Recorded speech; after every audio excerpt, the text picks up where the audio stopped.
Hi, I'm Tyson Franklin, and welcome to this week's episode of Podiatry Marketing, the world's greatest podiatry marketing podcast. And as usual, with me every week, except for one, is Big Jim Mack. How you doing, Jim? Tyson, I'm doing well. I'm excited to chat with you today about all these exciting podiatry marketing topics we're going to jump into. And people listening to go, oh, what was the one that we missed? No, I wasn't there for it. You did a solo one episode. Yeah, I did a solo that one time when we just the internet gods were not on our side that week. So Yeah, what happened? We had technical difficulties, didn't we? I think, had you moved or I'd changed something, and our Wi-Fi from both ends were just dying. yeah, we were having some serious internet issues, but we've all got it figured out now. I've got another, I guess, 3 months here in Eugene before heading back to Canada. But no, we got it all figured out for now, at least. And there is an important point for everybody who's listening to this. Things don't always work out. No matter what you have planned, sometimes things just don't work out. And when they don't work out, you've got to have a backup plan. And our Absolutely. backup plan was, hey, we can always just do what we were going to talk about as a solo episode. I was able to salvage mine. I just had to do a lot of editing of, when the Wi-Fi doesn't work, it goes, makes those funny noises. I was able to salvage mine, but your one couldn't do it, so you had to do a solo one. Do you Yep, remember that's the way what it goes episode that sometimes. was? I don't. It was sometime around the first of the year, but yeah, I don't remember exactly which episode. Okay, let's get on to today's topic. Sure. So, over the past, couple of weeks, we kind of bring up AI topics, and I think definitely there's some more focused AI related and Chat GPT stuff we'll be talking about in upcoming weeks. But before we jump into that, since we're kind of, getting into, we've kind of finished up the first quarter of the year. I think it's a good idea as we kind of kick off quarter two is to kind of come back to the basics, right? We kind of sometimes the bright shiny objects in podiatry marketing get us excited. There's definitely a lot of interesting opportunities that newer technologies and things like AI and stuff can bring to us. But before we get too excited, I think it's sometimes good to kind of get back to basics and understand about what are those kind of important aspects of digital marketing in your practice that you really should have nailed down before you jump too far down the AI or the next bright shiny object kind of rabbit hole. I think so. That's what today's focus is really kind of mastering the basics of your podiatry clinic's marketing, so you can kind of really execute on maybe some of those other exciting newer things coming along down the pipe. I think it's a great idea doing this because I know it's so often, well, it's like anything. If you want to build a good business, you need to get the foundations right first. You're going to build a house, you need good foundations. And I think with marketing, you need to understand the basics and have good basics in place. So when all the new shiny things come out, they're actually going to work better. No, absolutely. Like if you don't have these kind of foundational elements to your digital marketing plan kind of in place, then it really doesn't matter, what you do with some of these newer things, right? So, the real focus today is to kind of help you kind of solidify that foundation so you can, know what's going on, but then also make some decisions about, if you haven't done, we're going to talk about five main things, but, maybe you've done one or two of them. Maybe it's something for, the next quarter you can kind of focus on to try to ramp up and improve what's going on there. Yeah, one thing I'll just let you know too, I may end up needing your recording because you keep freezing on me. Oh, really? Okay. Yeah, so I might end up having to get your audio Okay. I'll do that. on this because my daughter's at home at the moment. So whether she's doing stuff on the internet, I'm not quite sure. But just two times there it froze Okay. and you weren't saying, and then it cut back in. So I'll grab your audio on this one, I think. Okay. Okay, so I had that finish. I do some more just a general intro. So like Oh. kind of like ready to jump into like the first part of it. Okay, so what's the first part? Let's just dive straight in. Yeah, so the first part is really solidifying a great clinic website. We've talked about in the past that, your clinic website is sometimes that first place that potential patients will see your clinic, will see you, will see your staff. It is that kind of, you basically kind of extend yourself from that kind of digital world kind of into your real life clinic. So it's super important that your clinic website shows the exact type of care you want to provide and has a very professional good looking image for your clinic, because otherwise people are going to click on it, they see a website that's either kind of sloppy or kind of old, and they're just going to expect that from the rest of your clinic, and they're probably going to go to try to find another clinic that kind of makes the standard or reaches the standard that they're looking for in a foot and ankle specialist. Yeah, it's funny, the amount of podiatrists, because I talk to a lot, and I will comment, I will go and have a look at their website. And the amount of podiatrists that will say the same thing to me, I should write it down on paper, so I know exactly what you're going to say to me, and then hold it up. And they'll go, oh, I know my website is old and out of date and it needs a lot of work, but. And I'm like, and this is like, you've got this as number one, as one of the marketing basics, is making sure your website, your digital home base is working properly and looks good. And they already know that it's no good. But then they want to use all these like Google ads to get people to the website so people can get there and go, oh my God, I'm going somewhere else. But thanks for the tip that I need a podiatrist. Yeah, that's why it's number one. Exactly. You hit the nail on the head there. You just want to make sure that, this is the place you're going to be you're going to be linking from all your social accounts. You're going to be linking from your paid ads, whether that be on Google or Facebook or other places. And this is the kind of the property that you own that, can really, it's going to hopefully show up in organic search, and people will, click on and go through and land on these pages that builds trust in you and your staff and the clinic and the great foot and ankle services you provide. So, it's one of those things that's not necessarily like some people see a website or it's like kind of a, at least in the early days, it was kind of seen as like an online business card, right? As long as it's got the, my name and my contact info, like that's all I really care about, right? Like, the other stuff is kind of fancy bells and whistles that I don't really need. But, in today's kind of digital first age, people that have grown up, with the internet, their entire lives, there's a certain kind of level of design and trust that you can build when you have a great looking website that you can't have if you're using one from 20 to 25 years ago. It's not only for your potential patients, but also if you're trying to hire an associate. Let's say I don't want to make fun of too many of these older website providers, but there's like a website provider in the US called OfficeSite. And it just like, you look at it and it's like from 1995. And yeah, like there is that, it does have that kind of business card aspect of your name, your phone number, and your location. But I'm telling you, that, potential associates or people that, maybe want to buy your practice, they want to see that you have a thriving website and something that they won't have to spend, maybe they continue to work with the marketing provider that you're working with, but it's not something they're going to totally have to overhaul necessarily in order to kind of keep that flow of patients going. It's a real sign that the clinic's been taken care of and not just like put on a shelf for 20 years. So obviously it is important to build trust with patients, but like I said, you also want to make sure that potential associates or someone to buy your practice sees that you have a modern, patient-friendly website. You probably see I had a big smile on my face while you were talking, because I remember being on the UK Podiatry Facebook page. And somebody mentioned, I'm thinking about getting a new website. My current one's old. Who should I talk to? So, of course, everyone's giving their suggestions. And I remember one guy going, I've had my website for 15 years and it's awesome. And I don't know why you need to change it. Mine's been working perfectly for 15 years. So I saw who it was. So I went and looked at their website. And I was like, really? You really reckon this is working at the moment? I think you must live in a little village that has no other podiatrist within 100 kilometers, because it was terrible. You went to it, you just went, the trust went out the window. As soon as you looked at it, you just went, this person's mentally handicapped. It's no good. No, I mean, sometimes it's like, I think that lends to kind of the next point about websites is that, whether you think your website's working great or not, it's always helpful to have someone kind of evaluate and give you some feedback, right? At the very least, get an idea of, what are those opportunities you have to improve it. And like you said, if you've had that same website for 15 years, it looks fine to you, but, ask that young, medical assistant in your practice, like, what do they think about your website, and let them be honest with you, or someone that's, asking someone that's another business owner, that's not maybe even medicine, take a look at my website and give me some feedback. Or, maybe there's like me, for example, I'm always happy to talk to podiatrists and give feedback about what I see on their websites, whether they decide to hire me or not. So, are there authentic, some basic, things that need to be on a website.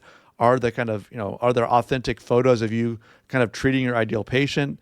Are the list of diagnoses and treatments you provide the things you actually want to do and that will drive revenue into the clinic? Like we talked about previously, sometimes people have top 50 diagnoses, top 50 treatments on the website. They don't really care about those things, but that's what the templated, $400 a month, marketing company they're using put on, uses for a template. And then also, just like, what are those call to actions? How do people get in contact with you? Do you have, buttons that will or clickable phone numbers on your website so that you make it really easy for people to contact and make appointments in the clinic? We've done some previous podcasts that will give you even more details about, how to build, a great website that builds trust. But that first point is you have to have that website kind of down pat so you can build out some of these other marketing aspects of your clinic marketing plan to really be most effective. So anyone that's got a website right now, go and have a look at it.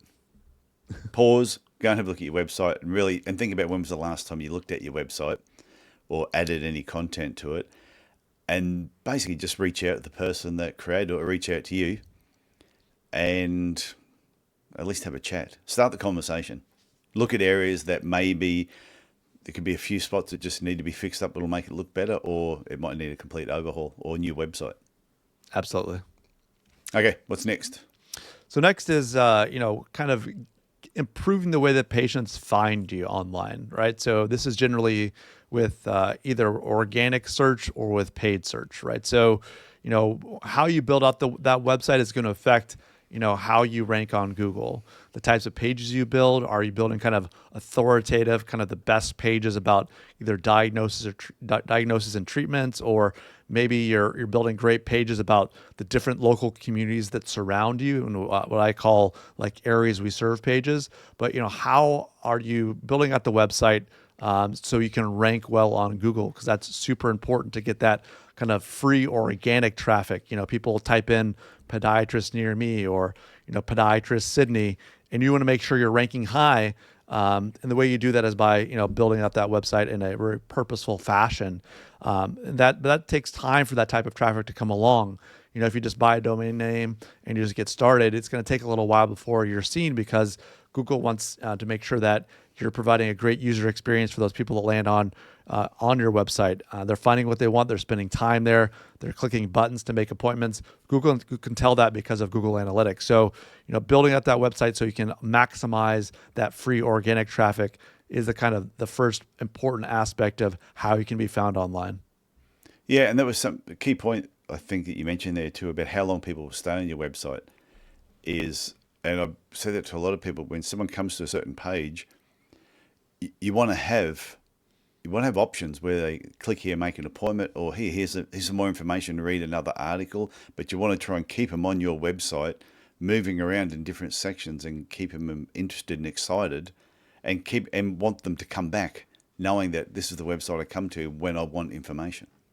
No, absolutely. And that's kind of what the basis of what they call SEO or search engine optimization is how do you build pages that are helpful to people? And you can do that by obviously great content, kind of the podiatrist or the patient will see on the page, but there's steps kind of behind the screen where the kind of headlines you use, the types of headings, the type of code, the different types of kind of behind the scenes back end stuff that has to be used in the right way to make sure that your page is ranking well. So organic search is super, super important. But the thing that's going to get the most initial traction for most new websites or improved websites is having good paid campaigns. And when I talk about paid search, that's generally Google search ads at this time. Yeah. So patients are kind of in a buying decision or finding a foot and ankle specialist. They're ready to make kind of a phone call. Maybe they have a child with an ingrown toenail, or there's something kind of urgent. There's a certain number of people in your local community that are looking for your services right now. And paid search ads is kind of the best way to be seen for those different types of care locally. And it's also one of those things where it doesn't take as much time as organic. Paid search is much more quick as far as getting leads or new potential patients in the door. So, kind of balancing, how much time and effort's going into your SEO practices with this kind of paid search on Google is super important, and making sure you're kind of bidding on the right keywords to make sure that they're coming into your clinic ready to, they're clicking and they're ready to make an appointment. Question. Yeah. Say you're doing paid ads with Google, directing people to your website and certain pages. Does Google, even when you stop paying them, do they give you like a preference because you've used them previously? Or once you stop paying them, they're like, we don't care who you are. You're irrelevant to us. You're just a page now. Yeah, there's some question whether there's kind of an artificial lift, or when you're running paid campaigns that maybe organic campaigns are going to do better. Google's a bit of a black box, so they're never going to give you a straight answer about these things. But also, it's important to know that kind of once you start using Google Ads, they do incentivize people to kind of stay paying, because there's something called a quality score. They want to make sure that they're more likely to kind of put you at number one, even in the paid section, if you've kind of been doing it for a while, because they don't want to see people just like jumping in and jumping out. Google prefers to have kind of consistently paying customers of their ads platform. So there definitely is definitely a lift when it comes to increasing your quality score by running ads for longer. Just because you pay more in ads doesn't necessarily mean you're going to be number one. Like, so if you're bidding 2 or 3 times as much as maybe the other competitors are in your local area, that does not mean that you'll rank number one, because Google doesn't necessarily want to incentivize these kind of more, people that are coming in trying to swipe those top spots by just paying a lot. Because it could be, they want to kind of reward those who've been on the platform longer. Because if you're on there longer and they're getting good feedback from your patients that have clicked on things, either be ads or organic through Google Analytics, then they know it's a good user experience. If someone's jumping in and out, there's some concerns about, it's not necessarily scammy behavior, but it's a little bit more like they'd rather reward those people that have been better customers for the long term. It's no different to any business working with another individual. Like, I have coaching clients that I've had some that I've worked with for years, and then we may have finished doing what we were going to do, and they might send me a message out like, is there any chance you can call me this afternoon? I'll give them a call, because we had a relationship for a certain period of time. I'll have somebody else that may have used me for 2 months, and then a year goes by. Can you call me? No. I'll send a text. What about? I want to know about this. Okay, well, go and look it up. Like, I'm not going to go out of my way when somebody has not put the time and effort in with you. You haven't built that relationship. So I just feel that maybe Google does the same thing. That's why I was asking, that when you've worked with them a long period of time, you spent money with them, that they probably do look after you a little bit more. Yeah, absolutely, especially on the paid side. Yeah. Okay. What's next? Next is kind of building your online reputation. Obviously, reviews are huge these days. It's going to be a great way to gain visibility in search. Obviously, anytime you Google the name of a clinic, or maybe it's podiatrist near me, you're going to see the number of stars. Is it 4 stars, a 5 stars, a 4.8?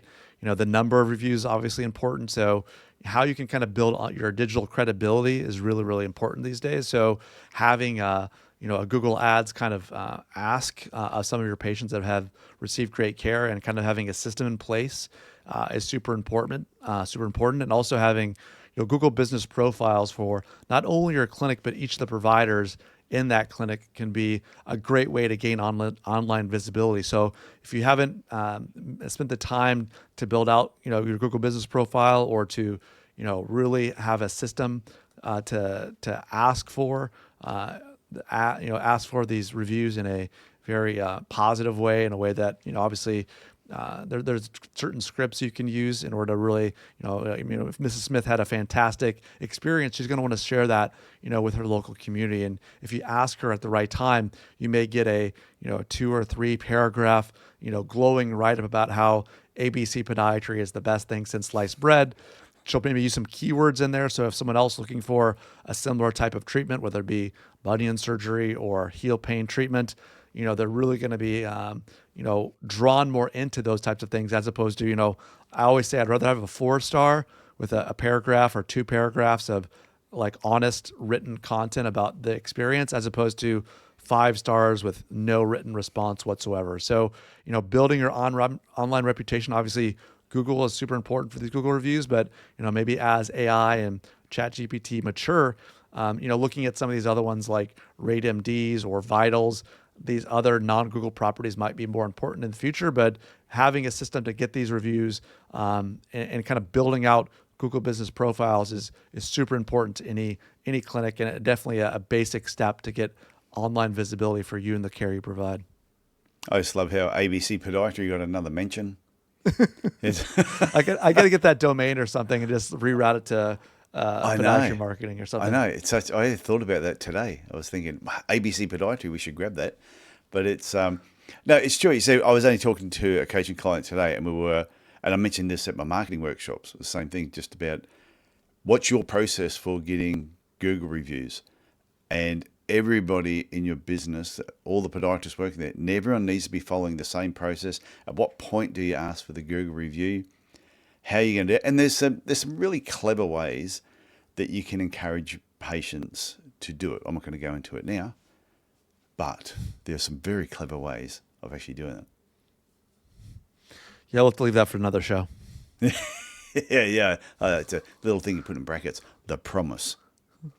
The Google review promise. That's guilt them into doing it. There you go. Okay. Sorry, I Nick. don't understand, but I found something similar. Do you want to know what is the story of Guild on Masterpiece? No. It's all good. Google. Settle. I forget it's there. Thanks. Yeah. All right. Okay, so what's next?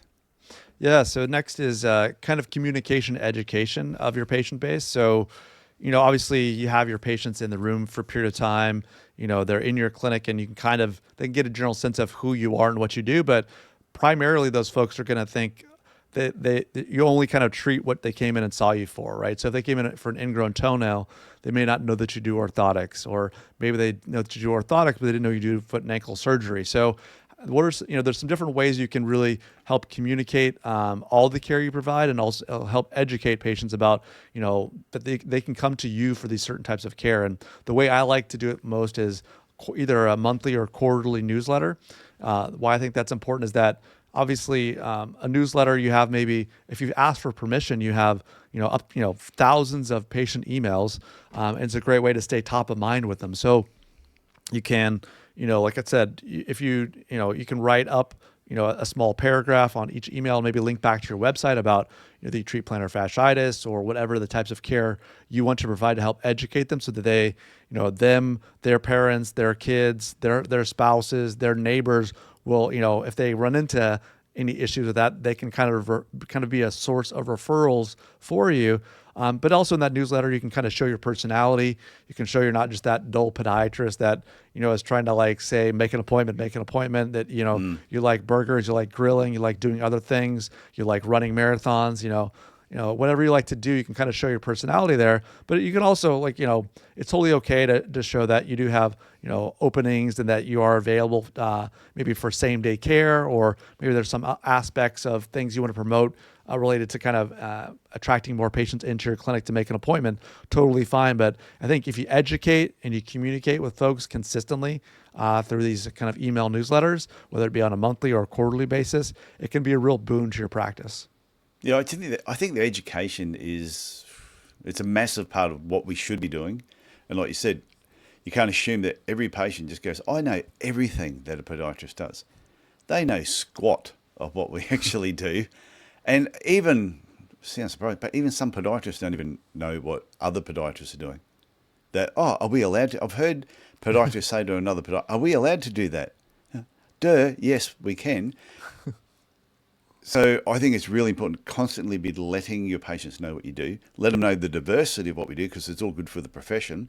And even if you don't do a particular service or provide a certain service, but you've got a friend in podiatry in your area who does, then you can cross-promote each other on what some of your strengths are. But I think the newsletter is such a cheap marketing tool that is so effective. Yeah, it's very inexpensive, and it's like you own that list, right? So, like you talked about with Google search ads, they can it's a black box. You're not really sure what's happening.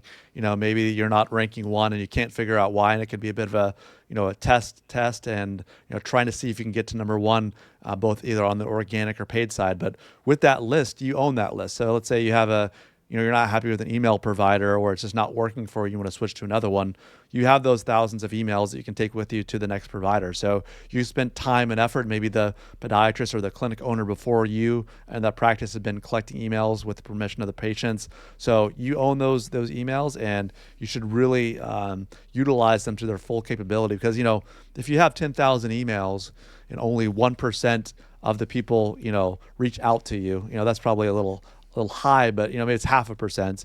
That's 50 people that are reaching out to you about an appointment by sending one email. So at the very least, you're getting top of mind, you're staying current with the patients you've treated, but also it could lead to kind of some immediate patients coming in the door. Well, most of the podiatrists that turn up at one of my workshops will say they heard about it two ways: the podcast with this one or Podiatry Legends, or they're on my email database, and they've said, well, we saw that you were promoting your workshop on your newsletter. So I'd say it's about 50-50. And that's just within the podiatry group. And I know when we had the podiatry clinic and we were sending out the emails, what I loved about it wasn't always that the people who contacted us and made an appointment, I thought it was great. But at least 50% of the people, it saw that they'd opened your email. And only a small percentage unsubscribed, which means everybody else saw it. So every month, it just kept popping in their inbox. Every month they're going, Pro Arch Podiatry, or ABC Podiatry was there. So it's just a reminder. When they need you, bang, they're going to do something. Absolutely. Where do we move on from here? Yeah. So the last point we'll jump into for the day is, kind of creating awareness. Once you have that website kind of nailed down, you're working on, getting that organic traffic, maybe some paid traffic, working on the online reputation, and now you're educating your patients about all the care you provide. Now's that chance to maybe, create some awareness about some of the care that, people don't know exists. When, Google search ads work great, for example, for people that, they need a podiatrist now, and they know they need a foot doctor, or they have an ingrown toenail, and they can kind of, they know that service is available. But, maybe there's things like Shockwave or different types of, wart removal that could be beneficial to patients they just don't know about. So if you have some new modality or form of treatment, or maybe you just want to target a very specific segment of your local population, maybe, around the time of the Chicago Marathon, maybe in the 2 months before and the 2 months after, you only want to kind of go after people that like the Chicago Marathon or like running clubs around Chicago. There's ways of kind of utilizing kind of targeted outreach to kind of let those patients know that you exist in a way by utilizing things like Instagram ads or Facebook ads or even TikTok ads these days. I've not run any TikTok ads, but it definitely can be a way to,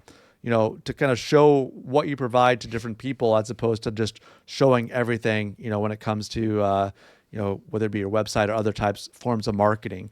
Like I said, this is kind of more interruption levels of marketing and advertising. It's not, people don't, we talked about in the past, people don't scroll on Facebook or on Instagram looking to be, looking for a podiatrist. Maybe, if you do have a social channel, maybe people search a podiatrist just to see if you're legitimate. But it is an opportunity, though, to really showcase who you are, through kind of authentic video, of that, maybe the equipment of you and your clinic, maybe a testimonial potentially, if that's allowable in your locality.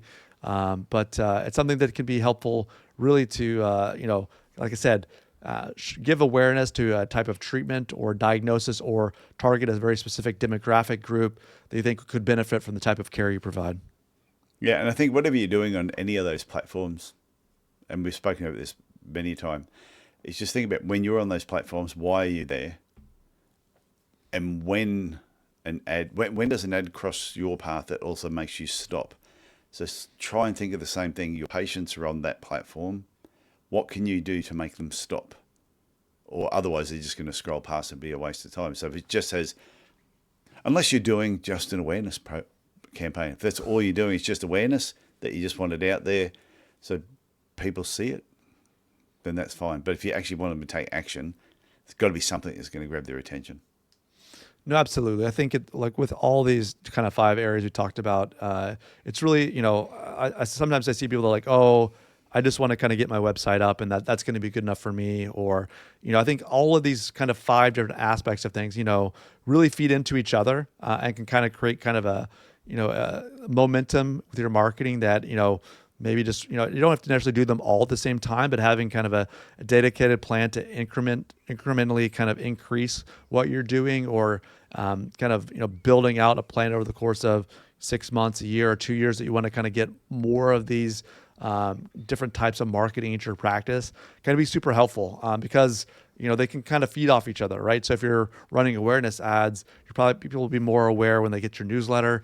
There's just kind of be more places to be seen, because generally it takes a while to build trust, especially with healthcare professionals, but also just to be top of mind. I think sometimes when, as clinic owners or podiatrists, oh, we're just doing this one thing, and it's working well for us. But, maybe the type of demographic or the people you're looking for aren't necessarily on that channel. Maybe, you're looking to treat younger people right out of college, or, maybe they're more on, things like Instagram or Snapchat, learning about these different services. Then they don't even, respond to emails anymore that are all about text messaging, or, they don't really go to websites. They just kind of look on Google, and that's all they want to do. So depending on your demographic, you really have to be aware that, where are these people at, that you can kind of draw from, and you don't really know until you can kind of have these basics nailed down. So if you just, like I said, if you're only using a website, maybe you're missing out. If you're only doing paid ads, you're kind of missing the boat of that, 5 or 10,000 emails that you already have in your bank for an email newsletter. So these kind of 5 things work in concert together. So, like I said, you don't necessarily have to do them all at once, but I definitely recommend that if there's, maybe you're doing 2 right now in your clinic, how well are you doing those 2? And then what is that third kind of leg of the table you can kind of maybe put out, and maybe, work on in 2025 to even take your clinic to the next level when it comes to getting that online visibility for the great foot and ankle care you provide. And if anyone needs help with this, they can just reach out to you. Yeah, feel free to reach us on the contact form there on the podiatry.marketing website, or they can email me, Jim@podiatrygrowth, and I'm always happy to have a pressure-free general conversation about marketing topics. And if it's a good fit, then definitely happy to work with folks, but also just happy to help educate other fellow podiatrists about what are all these different options, and give them a bit of a review as far as what they're doing right now, and some opportunities to improve their digital marketing to really see more of the patients they want to see. Yeah, I know. I think you're right, though. You're spot on with, it's a multi-prong approach. You can't just rely on one thing, even if it's working fantastic, because it may be going fantastic, but if somebody else creates something that's better, if that's the only source of referrals you're coming in. I remember a podiatrist once selling their clinic, and in their clinic they actually said, they made a comment about 90% of our referrals come from the local GPs in the area. That's how good and strong our clinic is. And I'm like, oh, Jesus, that's a bit of a worry. If they're all coming, and you had a look in their town, there was only like 2 medical centres. And I'm thinking, so if somebody else came along and somehow tapped into them better than what they did, and they lost those referrals. And I think I told you a story, didn't I, once, where I was getting all these referrals from the athlete's foot. Yeah. Yeah, and then the podiatrist, who was female podiatrist, came along, and I lost all of them. It happens. That's why it's important to have a wider distribution of where your referral sources are coming from. If like I talked about, Google can decide to change their mind tomorrow, and if 80% of your referrals are coming from Google, and they change the game, and maybe it'd be ads, or the way they're handling SEO could change like that, you have to be prepared. Yep. Okay, Jim, anything else you want to say before we wrap up? No, I think that's good for the day. Okay. I look forward to talking to you next week. Sounds great, Tyson. Okay, see ya. Bye now.